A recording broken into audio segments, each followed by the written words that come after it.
ప్రభువైన యేసుక్రీస్తు నామములో మీ అందరికీ కూడా హృదయపూర్వకమైన వందనాలు తెలియజేసుకుంటున్నాము. దేవుడు ఇచ్చిన ఈ అవకాశాన్ని బట్టి మనల్ని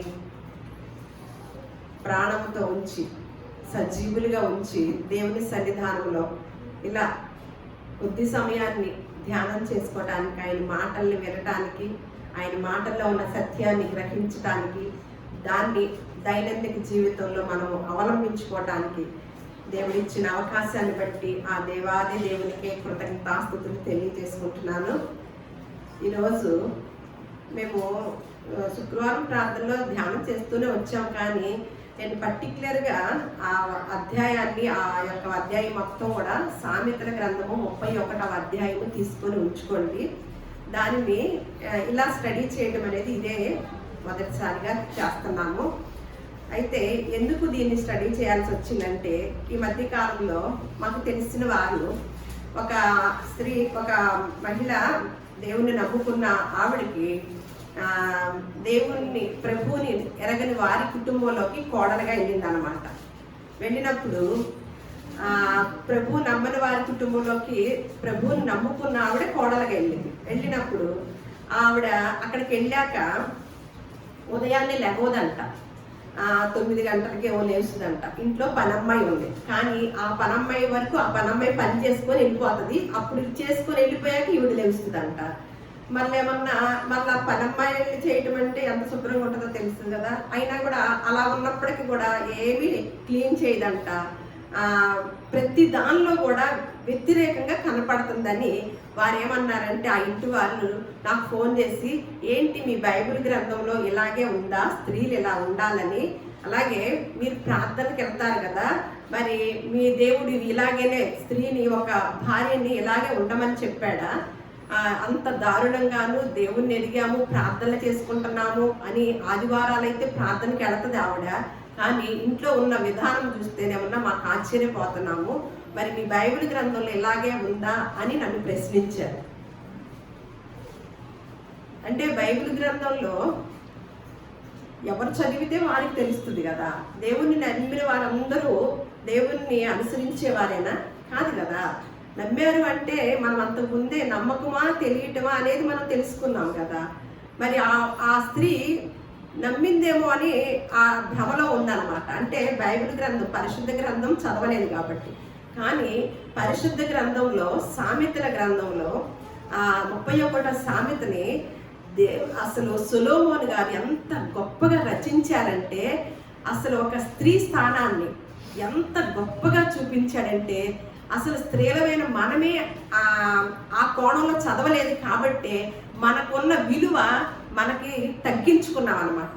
మనకున్న విలువని మనమే తగ్గించుకున్నాం. ఎందుకంటే సొలొమోను గారు ఏమన్నా గొప్పగా రాయించి ఈ సామెతల గ్రంథాన్ని అంతటిని కూడా రాసి చివరి అధ్యాయానికి వచ్చేసరికి ఒక గుణవంతురాలైన భార్యతో ముగించాడండి.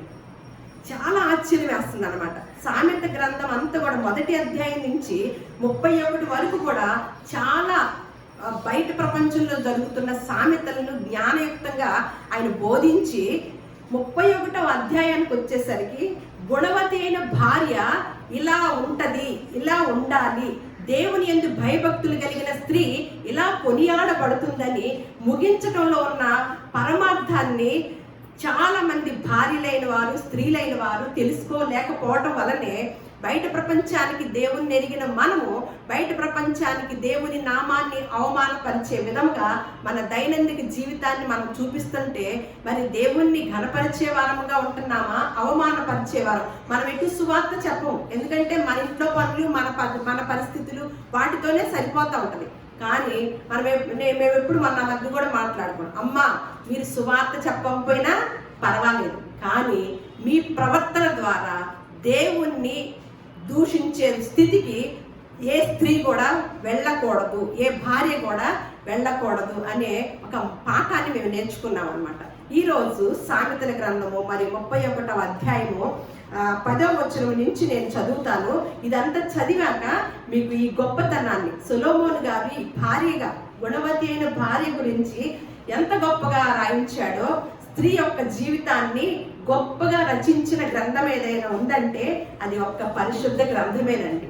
ఎక్కడ చూసినా స్త్రీ వివక్ష కనపడుతుంది, కానీ స్త్రీని తక్కువగా చూచినట్లుగాను, స్త్రీ అనేది ఎలా కొన్నిటికే పరిమితంగాను మనం చాలా గ్రంథాల్లో చదువుతూ వచ్చామన్నమాట. కానీ పరిశుద్ధ గ్రంథాల్లో మాత్రము ఎంత గొప్పగా రాయించాడో ఆ గొప్ప అయిన స్త్రీ గురించి మనం ఈరోజు తెలుసుకుందాము. నేను 10 నుంచి 31 వరకు వచనాలు చదివాక వాటిని మీకు వివరించుతాను. మీరు ధ్యానపూర్వకంగా వినండి.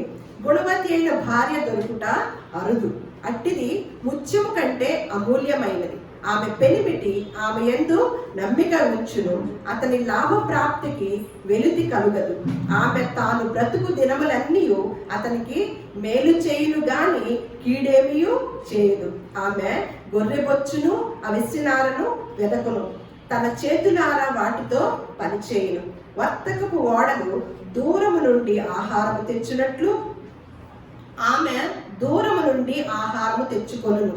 ఆమె చీకటితోనే లేచి తన ఇంటి వారికి భోజనము సిద్ధపరచును, తన పనికత్తెలకు బత్తెము ఏర్పరచును. ఆమె పొలమును చూచి దానిని తీసుకొనును, తాము కూడబెట్టిన ద్రవ్యము పెట్టి ద్రాక్ష తోట ఒకటి నాటించును. ఆమె నడికట్టు చేత నడుము బలపరుచుకొని చేతులతో బలముగా పనిచేయును. తన వ్యాపార లాభము అనుభవము చే తెలుసుకొనును. రాత్రి వేళ ఆమె దీపము ఆరిపోదు. ఆమె పంటెను చేత పట్టుకొనును, తన వ్రేళ్లతో కదురు పట్టుకొని వడుకును. దీనులకు తన చెయ్యి చాపును, దరిద్రులకు తన చేతులు చాపును. తన ఇంటి వారికి చలి తగులునని భయపడదు. ఆమె ఇంటి వారందరూ రక్తవర్ణ వస్త్రములు ధరించిన వారు. ఆమె పరుపులను సిద్ధపరచుకొనును, ఆమె బట్టలు సన్నని నారబట్టలు రక్తవర్ణపు వస్త్రములు. ఆమె పెనిమిటి దేశపు పెద్దలతో కూడా కూర్చుండును, గవని యొద్ద పేర్కొనిన వాడే ఉండును. ఆమె నారబట్టలు వేయించి అమ్మును, నడికట్లను వర్తకులకు అమ్మును. బలమును ఘనతయు ఆమెకు వస్త్రములు. ఆమె రాబోవు కాలము విషయమై నిర్భయముగా ఉండును. జ్ఞానం కలిగి తన నోరు తెరుచును, కృపగల ఉపదేశము ఆమె బోధించును. ఆమె తన ఇంటి వారి నడతలను బాగుగా కనిపెట్టును. పని చేయకుండా ఆమె భోజనము చేయదు. ఆమె కుమారులు లేచి ఆమెను ధన్యురాలంతులు. చాలా మంది కుమార్తెలు పతివ్రత ధర్మమును అనుసరించి ఉన్నారు గాని వారందరినీ నీవు మించిన దానము అని ఆమె పెనిమిటి ఆమెని పొగుడును. అందము మోసకరము, సౌందర్యము వ్యర్థము. యెహోవా యందు భయభక్తులు కలిగిన స్త్రీ కొనియాడబడును, చేసిన పనిని బట్టి అట్టి దానికి ప్రతిఫలమియ్యదగును. గవనిల యొద్ద ఆమె పనులు ఆమెను కొనియాడును. ఆమె పనులు ఏంటంట? ఆమె చేసే పనులే ఆమెని ఏమవుతుందంట? కొనియాడు. అయితే యెహోవా యందు భయభక్తులు కలిగిన స్త్రీ కొనియాడబడును. ఈ స్త్రీకున్న ఎలాగే ఎప్పుడైతే యెహోవా యందు భయభక్తులు కలిగిన స్త్రీకి ఏ లక్షణాలు ఉంటాయండి? మనం పైన చదువుకున్న లక్షణాలన్నీ కూడా యెహోవా యందు భయభక్తులు కలిగిన స్త్రీకి ఉంటాయి అంటండి. యెహోవా యందు భయభక్తులు కలిగి ఉండటం అంటే దానివల్ల లాభం ఏంటంటే, ముందు దాన్ని చూసి అసలు దేవుని యందు భయం ఎలా కలిగిద్ది అనేది మనం నేర్చుకొని మళ్ళా సామెతల్లోకి వద్దామన్నమాట. యెహోవా యందు భయభక్తులు కలిగితే ఏమి ఉంటుందో చూద్దామన్నమాట. కీర్తన గ్రంథము 33వ అధ్యాయము 19వ వచనం. యెహోవా దృష్టి ఆయన యందు భయభక్తులు గల వారి మీదను ఆయన కృప కొరకు కనిపెట్టు వారి మీదను నిలుచుచున్నది. కీర్తన గ్రంథము 145వ అధ్యాయము 19వ వచనం. తన యందు భయభక్తులు గల వారి కోరిక ఆయన నెరవేర్చును. కీర్తన గ్రంథము 103వ కీర్తన 11వ వచనం. భూమి కంటే ఆకాశము ఎంత ఉన్నతముగా ఉన్నదో ఆయన యందు భయభక్తులు గల వారి ఎడల ఆయన కృప అంత అధికముగా ఉంది. మళ్ళా 103వ కీర్తన 13వ వచనం. తండ్రి తన కుమారుని ఎడల జాలిపడినట్లు యెహోవా తన యందు భయభక్తులు గల వారి ఎడల జాలిపడును. ఇవన్నీ కూడా ఇంకా చాలా ఉన్నాయి. దేవుని యెహోవా యందు భయభక్తులు కలిగి ఉంటే ఆయన దేవదూతలు కావలిగా ఉంటాయని చాలా విషయాలు ఉన్నాయి అన్నమాట. అంటే ముందుగా యెహోవా యందు భయభక్తులు కలిగి ఉంటే ఆయన జాలి పడతాడు, ఆయన కృప మనకి మరంతగా ఉంటది, ఆయన దయ, ఆయన కరుణ, కటాక్షము ప్రతిదీ కూడా ఆయన యందు భయభక్తులు గల వారి కొరకు ఆయన కనిపెట్టుచు ఉంటాడని, ఆయన యందు భయభక్తులు గల వారి ఆయన ఆనందించుచూ ఉంటాడని ఈ కీర్తన గ్రంథాల్లో మనం చూస్తామన్నమాట. మరి ఇదంతా బానే ఉంది, మరి దేవుడి యందు భయం ఎలా కలిగిద్ది అని ప్రశ్న అన్నమాట. యెహోవా యందు భయభక్తులు కలిగిన స్త్రీ ఇలాగూ కొనియాడబడునని మనం చదువుకున్నాం కదా.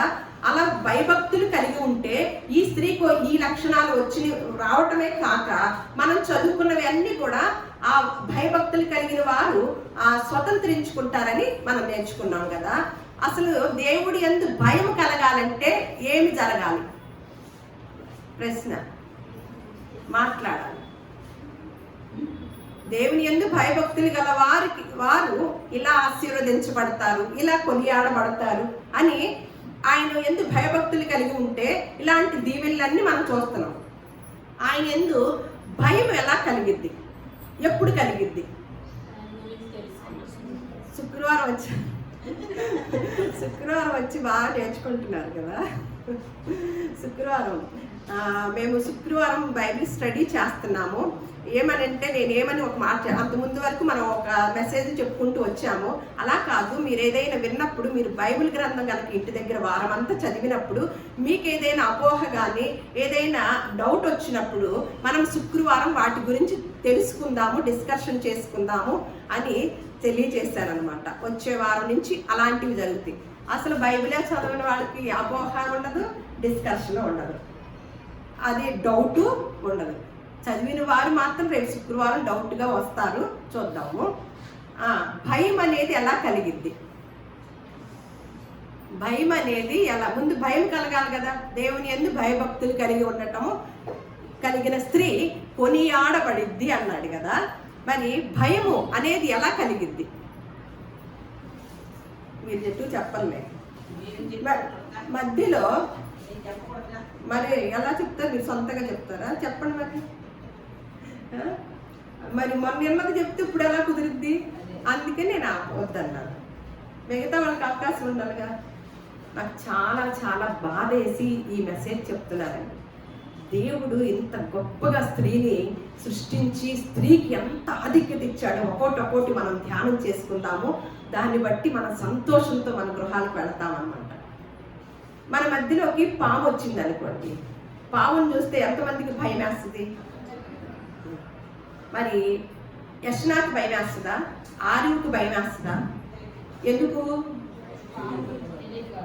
అది కలుస్తుందని, దానివల్ల నష్టం ఉందో లాభం ఉందో ఏది కూడా ఆ పిల్లలకి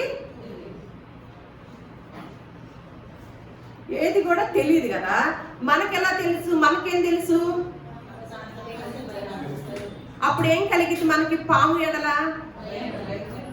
భయం కలిగింది. మరి దేవుని ఎడల దేవుడు అంటే భయం కలగాలంటే ఏం తెలియాలి? ఆయన గురించి తెలియాలంటే ఏం చెయ్యాలి? యెహోవా ధర్మశాస్త్రమునందు ఆనందించుచు దివారాత్రములు ధ్యానం చేస్తే ఆయన యందు భయము కలిగిద్ది. తర్వాత దాంతో పాటు ఏం కలిగిద్ది? భక్తి కలిగిద్ది అనమాట. మీకు అర్థమైందా? అంటే ఇప్పుడు వరకు కూడా 31వ సామెతలో స్త్రీని వర్ణించిన రీతిలో దేవుణ్ణి ఎరిగిన క్రైస్తవ స్త్రీలు ఉండటం లేదు. అంటే ఏమీ లేదు వారి దగ్గర. దేవుని యొక్క వాక్యము ధ్యానము లేదు, దేవుడంటే భయము లేదు. ధ్యానం చేసినప్పుడే భయం వచ్చి ఎలాగా ఎప్పుడు యెహోవా యందు భయభక్తులు కలిగిన స్త్రీ ఇలాగూ కొనియాడబడును.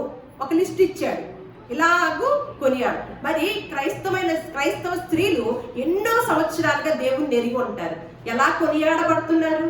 ఏ లక్షణాలతో కొనియాడబడుతున్నారు? ఎన్ని లక్షణాలు ఉన్నాయి ఈ లిస్టులో? ఎన్నిలో మనం ఉన్నాం? ఒక్క దానిలోనైనా లేకపోతే దేవుడు మనల్ని దృష్టి పెడతాడా? ఏమంటున్నాడు? యెహోవా యందు భయభక్తులు కలిగి ఆయన కృప కొరకు కనిపెట్టు వారి ఎడల ఆయన కనికరము జాలి చూపిస్తాడంట. ఆయన కరుణ కటాక్షము కలిగిద్దంట. మనం కనిపెట్టుకోకుండా మన కుటుంబాలు కట్టబడాలన్నా, మన కుటుంబాలు బాగుపడాలన్నా మనం భయభక్తులు కలిగి ఉంటేనే కదా అప్పుడు మనం ఆశీర్వాదాన్ని పొందుకోగలుగుతాము, కుటుంబాన్ని కట్టుకోగలుగుతాం. అంటే స్త్రీలమైన మనం అందరికి ఏం కావాలంటే రెడీమేడ్గా ప్రార్థన చేసేయాలి, కూర్చోవాలి. ఎన్ని దినాలైనా ఉపవాసం ఉంటాం బాగా, కానీ ధ్యానం, వాక్య ధ్యానం మాత్రము ఉండదు. వాక్య ధ్యానం లేకపోతే దేవుని గురించి అసలు తెలుసుకోకుండానే దేవుని నమ్ముకున్నామండి. దేవుని గురించి మరింతగా తెలిస్తేనే తప్ప ఆయన యందు భయము భక్తి కలగదండి. మనం ఎంతైనా సరే మనం పరిశీలించుకుంటే మన మనస్సాక్షి చెప్పింది అనమాట, మనం ఎంత దేవుని గురించి తెలుసుకున్నామని. అప్పుడే మనము ఇవన్నీ కూడా, ఈ లక్షణాలన్నీ కూడా కలిగి ఉంటారన్నమాట స్త్రీలు. మనల్ని చూసి దేవుని నామాన్ని అవమానపరిచే రీతిగా కనుక మనం జీవించుతూ ఉంటే అది ఎందుకు ప్రయోజనం లేదండి. ఏమి ప్రయోజనం లేకపోగా మనం ఎక్కడికి వెళ్తామంటే, అది ఇప్పుడే చదువుకున్నాం, క్రీస్తు న్యాయపీఠం ఎదుటికి కంపల్సరిగా నిలబడాల్సిందనమాట. మనం చేసే ప్రతి పనిని బట్టి, ప్రతి ఆలోచన బట్టి ఆయన తీర్పు దినంలో నుంచోవాల్సి వచ్చింది. ఇక్కడ నుంచి చూద్దామన్నమాట. గుణవతి అయిన భార్య దొరుకుట అరుదు, అట్టిది ముత్యము కంటే అమూల్యమైనది.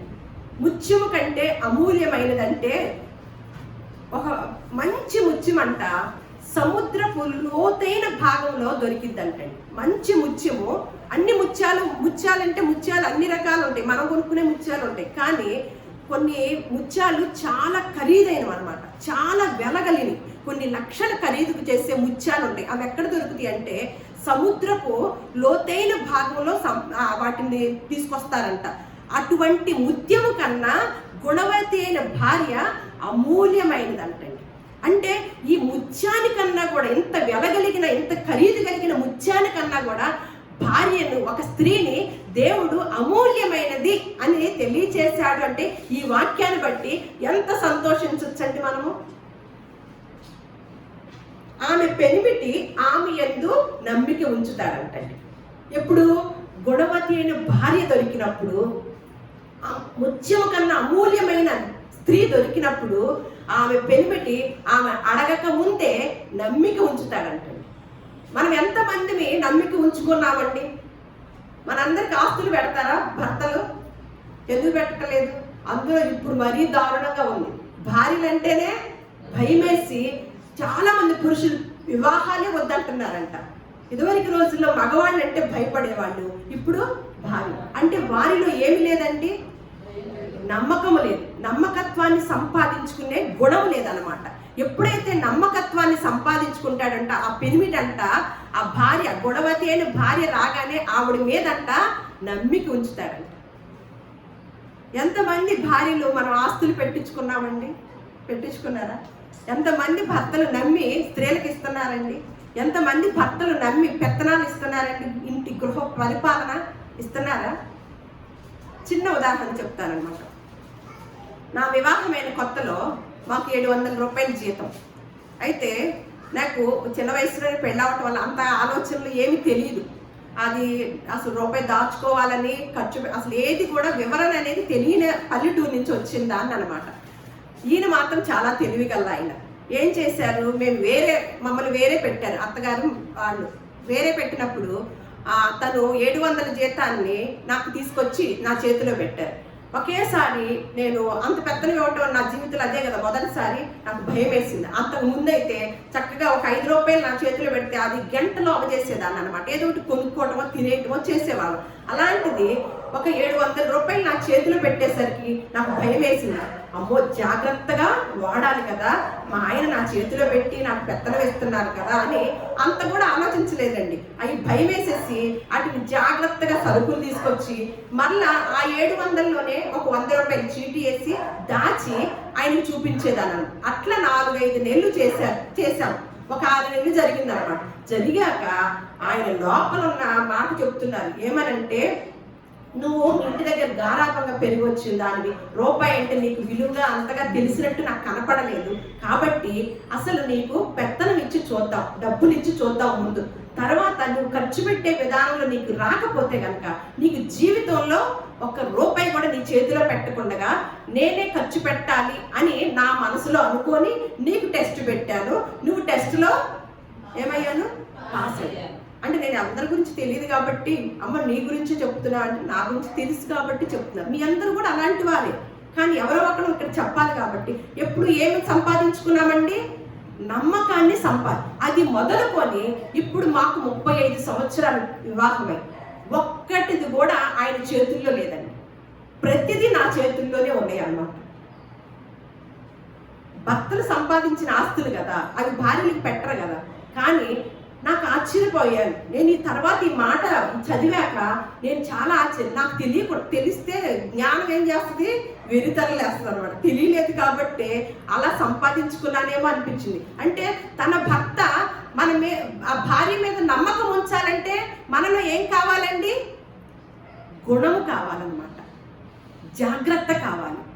గృహ పరిపాలన చక్కగా చేయగలిగిద్దా లేదా, హ్యాండిల్ చేయగలిగిద్దా లేదా, ఇంకా ఆ చిన్న వయసులోనే లేకపోతే ఇంకా అనేక ఆలోచనలతోనే అలా ఖరాబు చేస్తుందా ఈవిడ అనేది భర్త పరీక్షించుతాడనమాట. ఆ పరీక్షలో నమ్మకత్వాన్ని సంపాదించుకోవాలి. అలాగే అతని లాభ ప్రాప్తికి వెలితి కలగదంటండి. భర్త లాభ ప్రాప్తికి ఎప్పుడైతే భార్య దాచి చక్కగా ఆ పరిపాలనని చక్కగా చేస్తూ ఉంటుందో ఆ భర్త తెచ్చే సంపాదన చిల్లి సంచిలో వేసినట్టు అవదండి. లాభ ప్రాప్తి కంట వెలితి కలదంట. కొంతమంది ఉంటారు 100 రూపాయలు చేతిలో కనపడితే 90 రూపాయలు ఖర్చు పెడతారు, 99 రూపాయలు ఖర్చు పెడతారు, రూపాయి ఉంచుకుంటారు, మళ్ళీ తెల్లారికి మామూలు. ఎందుకండి? అలా కాదు కదా. మళ్ళీ చూసిన వస్తువులన్నీ కొంటూ పోతా ఉన్నాం అనుకోండి, ఏమవుతాము?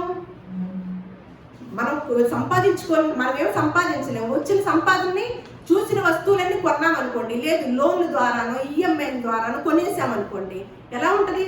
ఎంత టెన్షన్ ఉంటుందండి. చూడండి ఎంత వివరమైన మాటలు భార్యకి ఇస్తున్నాడో, భార్య ఎలాగైతే ఆచరిస్తే ఎంత గొప్పగా ఆ కుటుంబం ఉంటుందో తెలియచేస్తున్న గ్రంథం అనండి. అతనికి మేలు చేయను గాని తాను బ్రతుకు దినములన్నీ అతనికి మేలు చేయను గాని కీడేమీ చేయను. ఇప్పుడు చూసేవాళ్ళు ఏం చేస్తున్నారండి? ఏదైనా తేడా వచ్చిందనుకోండి, మా ఇంటికి వెళ్ళిపోతాం, మా అమ్మ దగ్గరికి వెళ్ళిపోతాం. ఆ భర్తని బాధ పెట్టేసి లోపల మనస్తాపం చెందేటట్టుగా చేసే భార్యను చూస్తున్నాం అన్నమాట. కానీ గుణవతి అయిన భార్య అంట భర్త గురించి ఇక్కడ ఏమి రాయలేదండి, కేవలం భార్య గురించే రాశాడు, స్త్రీ గురించి. అదే ముందే చెప్పాను నేను, ఈ సామెతను స్త్రీతో ముగించాడని. గుణవతి అయిన భార్య అనే మ్యాటర్తో ముగించాడంటే ఎంత ప్రత్యేకమైన స్థానాన్ని దేవుడు భార్యగా ఉన్న వారికి ఇచ్చాడో చూస్తున్నాం అనమాట. అతనికి మేలు చేయను గాని కీడేమీ చేయదు. ఆమె గొర్రెవచ్చును అవిసినాలను వెతకును తన చేతులారే వాటితో.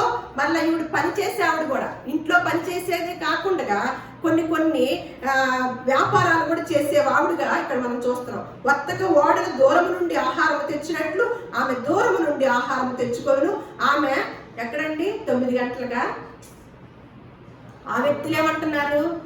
మీ పరిశుద్ధ గ్రంథంలో అలా రాసి ఉందా స్త్రీ అలా ఉండమని అని క్వశ్చన్ చేస్తున్నారండి. ఎవరిని బట్టి? క్రైస్తవ స్త్రీలను బట్టి, క్రైస్తవ భార్యామణులను బట్టి క్వశ్చన్ జరుగుతుంది. సరిగదా ఎవరికి వెళ్ళిపోతుంది అవమానం? దేవుని నామానికి వెళ్ళిపోతుంది. ఆమె చీకటితోనే లేచి తన ఇంటి వారికి భోజనము సిద్ధపరచును, తన పనికత్తెలకు బత్తెము ఏర్పరచును.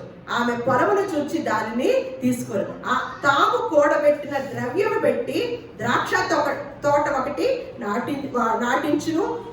చూడండి, పని వాళ్ళకి ఏమన్నా పనిని సిద్ధం చేస్తాడంటే, ఇక్కడ చెయ్యి నువ్వు పని, ఇక్కడ చెయ్యి అని పని వాళ్ళతో చేయించుకునే స్థాయి కూడా, జ్ఞానం కూడా ఆ స్త్రీకి ఉందంటండి. మనకి పని వాళ్ళు వచ్చినా ఏ పని చేయించుకోవాలో కూడా తెలియని స్త్రీలు ఎంతో మంది ఉన్నారు కదా. మళ్ళా తను దాచిపెట్టిన సొమ్ముతోనంట ఒక ద్రాక్ష తోట కొంటుందంట. అంటే తను దాచిపెట్టిన సొమ్ముని మళ్ళీ దాన్ని ఎలా పెంచుకోవాలో కూడా ఈ స్త్రీకి ఎలా పెంచుకోవాలి ఇప్పుడు అర్థమవుతుంది మీకు. అది కొన్ని మనకు 100 రూపాయలు ఉంది, 100 రూపాయలకి 100 రూపాయలు పెంచుకోవాలని ఆలోచన కలిగి ఉంటామా? అది ఎక్కడ పెడితే ఆ 100కి 100 వస్తాయా అని ఎవరికి తెలుస్తుందండి? జ్ఞానవంతురాలకే తెలుస్తుంది అనమాట. అందుకని తనకు వచ్చిన సొమ్ముని, తను కూడబెట్టిన సొమ్ముని అంట ఎక్కడ పెట్టాలో పెట్టుబడి తెలిసిన గుణవతి అయిన భార్య అంటండి. ఎక్కడ పెట్టాలో అక్కడ తెలిసిన జ్ఞానవంతురాలంటండి. ఆమె నడకట్టు చేత నడుము బలపరుచుకొని చేతులతో బలముగా పనిచేయను. ఇప్పుడు పిల్లలకు అసలు బలమే లేదనమాట. ఎందుకంటే ఎండ తగలదు కదా, ఇళ్లల్లోనే ఉంటారు కదా, బలం ఎక్కడొచ్చిందండి? పని చేయటం ఉంటుందా? లోపల బయటకు వచ్చి పని చేయటము, చక్కగా ఒళ్ళొంచి ఓడవటము అవన్నీ లేదనుకోండి, బలం ఎక్కడి నుంచి వచ్చిందండి? డి విటమిన్ అనేది పడంది, బలం ఎక్కడి నుంచి వచ్చింది? ఆమె అంటే ఎక్కడుందంటే ఆమె నడికట్టు చేత నడుము బలపరుచుకొని చేతులతో బలముగా పనిచే, తన వ్యాపార లాభము అనుభవముచే తెలుసుకొని, రాత్రి వేళ ఆమె దీపము ఆరిపోదు, దీనులకు తన చెయ్యి చాపును, దరిద్రులకు తన చేతులు చాపు. ఈవిడ పేదవారిని కూడా కనికరించే స్త్రీగా చూస్తున్నాం అనమాట. అంటే సహాయం చేసే మనస్తత్వం కూడా, అంటే భక్తి కుటుంబాన్ని బ్యాలెన్స్ చేసుకుంటూ, భక్తిని దేవుని యొక్క సూత్రాలను బ్యాలెన్స్ చేసుకుంటూ, కరుణ కనికరము కటాక్షము కలిగిన స్త్రీగా, అంటే పేదవారిని చూసి అవసరతలో ఉన్న వారిని చూసి జాలిపడే మనస్తత్వం కలిగిన సహాయం చేసే స్త్రీగా మనం ఇక్కడ చూస్తున్నాం. ఒక పరిపూర్ణురాలైన స్త్రీ ఎలా కొనియాడబడిద్దో అనేది కొన్ని సూత్రాలని మనకి దేవుడు రాయించిన వాటిని మనం ధ్యానం చేస్తున్నాం అన్నమాట. అలాగే దీనులకు చేయి చాపును, దరిద్రులకు తన చేతులు చాపును, తన ఇంటి వారికి చలి తగులగనని భయపడదు, చలి తగిలిద్దని భయపడదంట. ఆమె ఇంటి వారందరూ రక్తవర్ణ వస్త్రములు ధరించిన వారు, ఆమె పరుపులను సిద్ధపరచుకొనును, ఆమె బట్టలు సన్నని నార బట్టలు, రక్తవర్ణపు వస్త్రములు, ఆమె పెనిమిటి దేశపు పెద్దలతో కూడా కూర్చుండును, గమని యొద్ద పేరు కొనిన వాడై ఉండును, ఆమె నార బట్టలు వేయించి అమ్మును, నడికట్లను వర్తకులను అమ్మును, బలమును ఘనతయు ఆమెకు వస్త్రము, ఆమె రాబో కాలము విషయమై నిర్భయముగా ఉండునంటే. ఈవిడేంటి? కష్టపడి పని చేసే ఆవిడనమాట. పని చేసి కష్టపడి పనిచేసే వాళ్ళకి ఏముంటది? దానికి ఆపోజిట్ ఎవరండి? తనకి ఆపోజిట్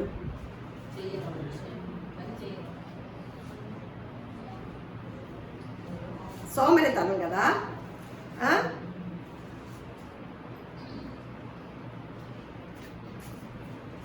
చూద్దాం సోమరితనం వల్ల ఏం జరిగిందో చూద్దాము. సామెతల గ్రంథము 31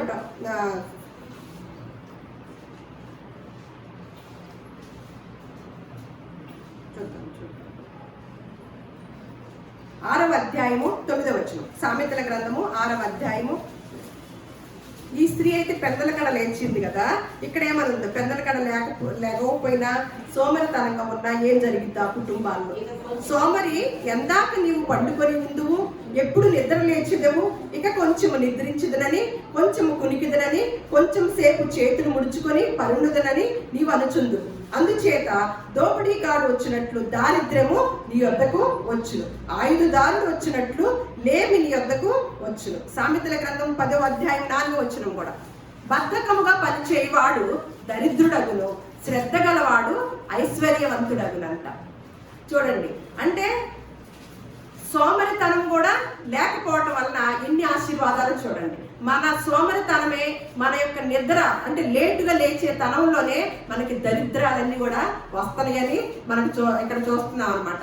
అలాగే తన ఇంటి ఆమె బట్టలు సన్నని నార బట్టలు, రక్తవర్ణపు వస్త్రములు ధరించేదంట. ఒకసారి ప్రకటన గ్రంథము అంటే ఆధ్యాత్మికంగా కూడా కుటుంబాన్ని కట్టే స్త్రీగా, కుటుంబాన్ని కట్టే స్త్రీగా చూస్తున్నాం అనమాట. ప్రకటన గ్రంథము 19:7, సర్వాధికారియు ప్రభువునకు మన దేవుడు ఏలుచున్నాడు, ఆయనను స్తుతించుడి, గొర్రెపిల్ల వివాహోత్సవ సమయము వచ్చినది, ఆయన భార్య తన్ను తాను సిద్ధపరచుకొని ఉన్నది గనుక మనము సంతోషపడి ఉత్సహించి ఆయనను మహిమపరచుదమని చెప్పగా వింటిని. మరియు ఆమె ధరించుకొనుటకు ప్రకాశములను నిర్మలములైన సన్నపు నారబట్టలు ఆమెకు ఇయ్యబడిను, అవి పరిశుద్ధుల నీతి కార్యములు అన్నమాట. మళ్ళా చూడండి, రాబో కాలానికంట ఆవిడ ఎంత నిర్భయముగా ఉంటుందో చూడండి. ఎందుకంటే ఆమె జ్ఞానము కలిగి ఉంటుంది కాబట్టి. జ్ఞానవంతురాలు తన ఇల్లు కట్టుకుంటుందని ఉంది కదా. అలాగే ఎవరిని సేవిస్తుంది? ఎవరి యందు భయభక్తులు కలిగి ఉంది స్త్రీ? రాబో కాలానికి నిర్భయంగా ధైర్యంగా ఏ స్త్రీ ఉండగలిగిద్దండి? ఎవరి యందు భయభక్తులు కలిగి ఉంది? బుద్ధి జ్ఞాన సర్వ సంపదలు కలిగిన యేసుక్రీస్తు యందు నమ్మిక ఉంచింది కాబట్టి ఆవిడేమో ఎలా ఉందంట, రాబో కాలానికి నిర్భయముగా ఉందంట. ఆ విషయంలో ఎటువంటి భయం లేకుండా అన్ని నేను సిద్ధం చేశాను కదా, నా కుటుంబాన్ని సిద్ధం చేశాను కదా, నేను సిద్ధంగా ఉన్నాను కదా, నాకేమీ భయం లేదు అన్నట్టుగా నిర్భయంగా ఉందంట.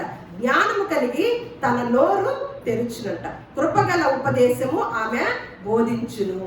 ఆమె తన ఇంటి వారి నడతలను బాగుగా కనిపెట్టును. పని చేయకుండా ఆమె భోజనము చేయదంట. ఏం చేస్తుందంట? జ్ఞానము కలిగి తన నోరు తెరిచినంట. ఎంతమంది స్త్రీలండి నోరు తెరుస్తున్నారు జ్ఞానం కలిగి? నిజంగా దేవుణ్ణి ఎరిగిన మనము మన గృహాల్లో జ్ఞానము కలిగి నోరు తెరుస్తున్నామా? మనకున్న అన్ని మాటలతో నోరు తెరుస్తున్నామా? నేను చాలా మంది దేవుణ్ణి ఎరిగిన వ్యక్తుల్నే బూతులు మాట్లాడటం చూస్తాను. నాకు చాలా ఆశ్చర్యం వేస్తుంది. పరిశుద్ధ గ్రంథంలో స్పష్టంగా రాసి ఉంది, బూతులైనను సరసోక్తులైనను మీ నోట రానివ్వకూడదని. అంటే ఆ స్త్రీలు మాట్లాడే స్త్రీలు ఏమి చదవటం లేదు. అందుకని వాళ్ళదేంటి, ఒక ఆచారమైన భక్తి విధానం చేస్తారనమాట. అంటే ఆదివారం ప్రార్థనకు రావాలి, ప్రభు సంస్కారం తీసుకోవాలి, ప్రార్థన చేయించుకోవాలి, వెళ్ళిపోవాలి. ఇదేమవుతుంది? ఆచారం అయింది. ఆచరణ అంటే వాక్యములు తెలియాలన్నమాట. జ్ఞానము కలిగి తన నోరు తెరిచును. ఆ నోరు తెరిచినప్పుడు కూడా ఏ ఉపదేశం వచ్చిందంటండి? ఒరే సచ్చినోడా అంటారా పిల్లలు కూడా? లేకపోతే ఇంకేదన్నా పక్క వాళ్ళు నేను పోట్లాడినా, లేకపోతే ఇంట్లో వాళ్ళు పోట్లాడినా నోటికి ఏమొస్తాయో తెలుస్తుందా? కూతుర్నేనా, కోడలనేనా, కొడుకునేనా ఏం మాట్లాడతామో తెలుస్తాయా? అత్తగారినేనా? చూడండి, ఇవన్నీ ఈ లిస్టులో, ఈ లక్షణాల్లో ఎవరైతే లేరో వారు దేవుని బిడ్డలు కాదండి. కరాఖండిగా చెప్తున్నాను. నేను కూడా, అందరం కలిసి ఇందులో ఏ లక్షణం మిస్ అయినా దేవుడిచ్చి ఆశీర్వాదాన్ని పొందుకోలేమండి. కృపగల ఉపదేశమే ఆమె బోధించును. ఆమె తన ఇంటి వారి నడతలను బాగుగా కనిపెట్టును. భక్త ఎక్కడికి వెళ్తున్నాడు, పిల్లలు ఎక్కడికి వెళ్తున్నారు, నేను ఎలా నడుస్తున్నాను, ఎలా నడతలను అంట బాగుగా కనిపెట్టు. కొంతమంది అసలు మొద్దు వాళ్ళలాగా ఉంటారు. ఏం జరుగుతున్నా వాళ్ళకి ఏం పట్టదు. తెలివి ఎక్కడొచ్చింది? జ్ఞానం ఎక్కడొచ్చింది?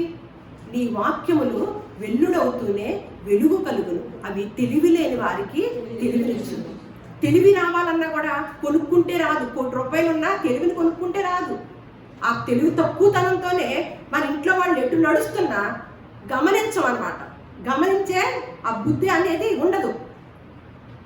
పోనీలే, ఓ పర్లేదులే, ఇంకేముందిలే అలా ఉంటారే. కానీ ఒక చక్కగా ఆ నడతల్ని గమనించి జాగ్రత్తలు తీసుకొని తనకి ఇచ్చిన పరిపాలనలో, తనకిచ్చిన జ్ఞానంతో ఆ కుటుంబాన్ని కంపల్సరిగా కట్టుకోవాలన్నమాట. పని చేయకుండా ఆమె భోజనం. సద్దన్నం తిన్నావిడ ఇంకేంటి సామెత ఉంది కదా. కానీ ఇక్కడ గుణవతి అనే భార్య ఏం చేస్తుందంట?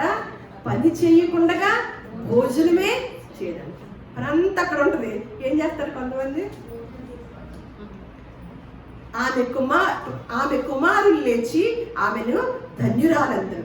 చాలా మంది కుమార్తెలు పతివ్రత ధర్మము అనుసరించి ఉన్నారు, కానీ వారందరినీ నీవు మించిన దానవు అని ఆమె పెనిమిటి ఆమెను.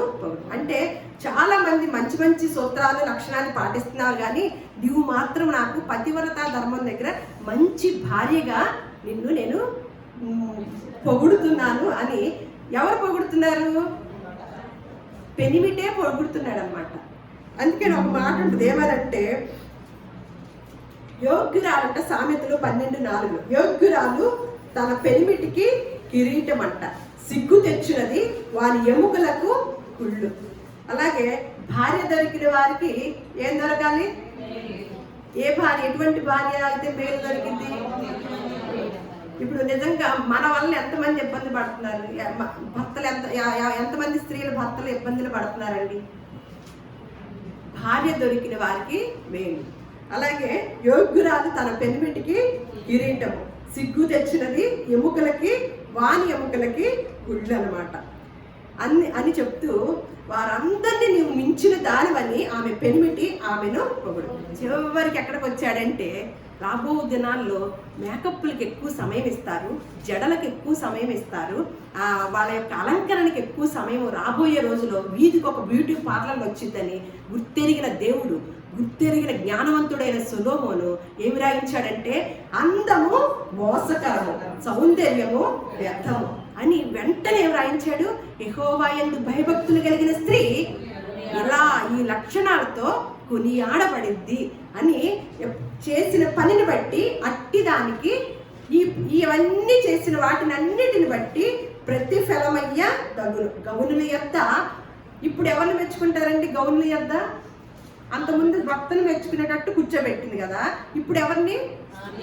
ఆ బజార్లో ఎవరి గురించి చెప్పుకుంటారు? ఆ బజార్లో అక్కడ మన బంధువుల్లోనే మన గురించి ఎలా చెప్పుకుంటున్నారు? అమ్మా, ఈ కోడల, ఈ భార్య, అమ్మో వాడికి ఎంత ఇబ్బంది తెచ్చి పెడుతుందోనమ్మా, ఎంత ఇబ్బంది తెచ్చి పెడుతుందోనమ్మా, ఈవిడ దేవుణ్ణి నమ్ముకున్నానంటది, ప్రార్థన అంటది, ఎంత ఇంట్లో నరకాన్ని సృష్టిస్తుందమ్మా. ఎంతమంది అనుకుంటున్నారు తెలుసా అండి బయట ప్రపంచంలో? మనము ఇందాకే చెప్పాను, దేవుని యందు భయభక్తులు కలిగి ఉండాలంటే ఆయన వాక్యము తెలిసి ఉండాలి. ఆ వాక్యాన్ని కూడా ఎప్పుడెప్పుడు చదవాలన్నాడా? దివారాత్రములు ధ్యానం చేస్తేనే ఈ విషయాలు తెలుస్తాయి అన్నమాట. ఇంత గొప్పగా స్త్రీని వర్ణించి గొప్ప స్థానాన్ని దేవుడు స్త్రీకి ఇచ్చినప్పుడు, వీటిలన్నిటిలో కూడా ఆ దినాల్లోనే, క్రీస్తుకు పూర్వంలోనే వ్యవహార లావాదేవీల్లో కూడా ఉందన్నమాట స్త్రీ. అంటే వ్యాపార లావాదేవీలు అంటే వ్యాపారం చేసే స్త్రీగా కూడా అక్కడ మనం చూస్తున్నాం. అంటే ఈ దినాల్లో వ్యాపారం చేసిన వాళ్ళు కాదండి, క్రీస్తు పూర్వం రాయబడింది కదా ఈ గ్రంథము. ఆ దినాల్లోనే వ్యాపారము, అలాగే పెట్టుబడులు, అసలు చూడండి ఎంత విధంగా అవన్నీ కూడా హ్యాండిల్ చేసుకొస్తుందో ఈ స్త్రీ. అన్ని అంటే కొంతమంది ఉద్యోగాలకు వెళ్తారు కదా, అమ్మ మేము ఉద్యోగాలకు వెళ్తున్నామండి, ఇంటికి వచ్చేసరికి మేము చేయలేం కాబట్టి ఎక్కడే మేము ఎటు ఉద్యోగం చేసి సంపాదించుతున్నాం కదా అని అలా కూడా ఉంటారు కదా. కానీ అలా కూడా పని వాళ్ళని పెట్టుకొని వ్యాపారం చేస్తూ దానిలో లాభాన్ని వచ్చిన దాన్ని చక్కగా దేనికి పెట్టుబడి పెట్టాలో పెడుతూ ఆ కుటుంబానికి, తన భర్తకి లాభ ప్రాప్తిని కలుగచేస్తుంది అనమాట. భర్తని గొప్ప స్థానంలో నిలబెడుతుంది అనమాట ఈ గుణవంతురాలైన భార్య. అందుకనే అమ్మా, అందం కోసము మీరు సమయాన్ని అంతటిని కూడా హెచ్చించద్దు. మీ అలంకరణ కోసము హెచ్చించే సమయాన్ని మీరు బైబిల్ గ్రంథాన్ని కనుక పెడితే, చదివి ధ్యానం చేసే విషయంలో ఈ లక్షణాలన్నీ మీకు అబ్బుది, దాని ద్వారా మీ కుటుంబము దీవించబడిద్దని టోటల్గా సొలొమోను గారు మనకు తెలియజేస్తున్నారనమాట. అందుకని ఎంతోమందికి పరిశుద్ధ గ్రంథం అంటే ఆషామాషిగా ఎందుకు అయిపోయిందో తెలుసండి? ఎవరిని బట్టో తెలుసండి? క్రైస్తవ స్త్రీలైన భార్యలను బట్టి. మనం సువార్త ఎటు చెప్పము, కానీ మన ద్వారా ఏ వార్త వెళ్తుంది? చెడు వార్త వెళ్తుంది అనమాట. అలా లేకుండా దేవుడు ఈ లక్షణాలన్నీ ఎప్పుడైతే వస్తాయంటే, దేవుని యందు భయభక్తులు కలిగిన స్త్రీ కొనియాడపడను. దేవుని యందు భయం కలగాలంటే ఆ దేవుని యొక్క శక్తి సామర్థ్యాలు తెలుసుకొని ఉండాలి, ఆ దేవుని యొక్క గొప్పతనము తెలుసుకొని ఉండాలి. ఈ సూత్రాలు పాటించకపోతే మనం ఏమవుతామో తెలుసుకొని ఉండాలి. పాము ఉందంటే కలుస్తుందని తెలుసుకున్నాం కాబట్టి భయపడ్డాము. మరి దేవుడు అంటే సూత్రాలను పాటించకపోతే, ఈ మంచి సూత్రాలను పాటించకపోతే నరకంలో పెడతాడని తెలుసుకుని ఉంటే ఆ భయం ఉంటే ఈ లక్షణాలన్నింటిలో కూడా ఉండటానికి ఒక అవకాశం అయింది, ప్రయత్నం చేయటానికైనా ఒక అవకాశం అయింది అనమాట. ఇటువంటి గుణవంతురాలైన భార్య గురించి చక్కగా వివరించి ముగించారనమాట సొలొమోన్ గారు. అటువంటి భార్యలుగా మనం ఉంటూ అనేక మందిని మార్గంలో నడిపించేవారుగా, అనేక మంది స్త్రీలను మంచి మార్గంలో నడిపించి వారి కుటుంబాలకు కూడా దీవెన తీసుకొచ్చే స్త్రీలముగాను, నేర్పించే స్త్రీలముగాను దేవుడు మనలందరినీ కూడా ఆశీర్వదించునుగాక. దేవుడు మీ కుటుంబాలని బహుగా వర్ధిల్ల చేయునుగాక.